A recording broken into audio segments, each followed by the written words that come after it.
যখন বেশি দুঃখ হবে অন্তরে, অন্তর বেশি ব্যথিত হবে, অন্তরে প্রচুর পরিমাণ কষ্ট হবে, কোনো প্রকার চিন্তা করা ছাড়া, কারোর সাথে আলাপ আলোচনা করা ছাড়া যাই নামাজটা বিছান, রবের দরবারে সিজদায় চলে যান। সুবহানাল্লাহ।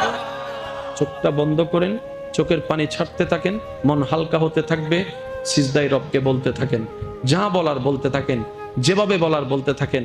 মনে রাখবেন, আপনার সেই মনের বেতার ভাষা হতে পারে আপনার রক্ত বুঝবে না, আপনার ভালোবাসার মানুষ বুঝবে না, আপনার প্রিয় মানুষ বুঝবে না, কিন্তু আপনি যেভাবেই বলেন না কেন, আপনার প্রত্যেকটা শব্দ আপনার রব্বুল আলামিন বুঝবেই বুঝবে। সুবহানাল্লাহ। আপনি যখন ওনাকে দুঃখের কথা বলবেন, উনি আপনার দুঃখটাকে হালকা করে দিবে, সেই দুঃখের খবর প্রকাশ করে আপনাকে কখনো বেইজ্জত করবে না। আর আপনি যখন সুখের খবর পেয়ে রবের দরবারে সিজদায় চলে যাবেন, তখন আল্লাহ তাআলা খুশি হয়ে আপনার সুখটাকে আরো বাড়ায় দিবে। লা ইন শাকার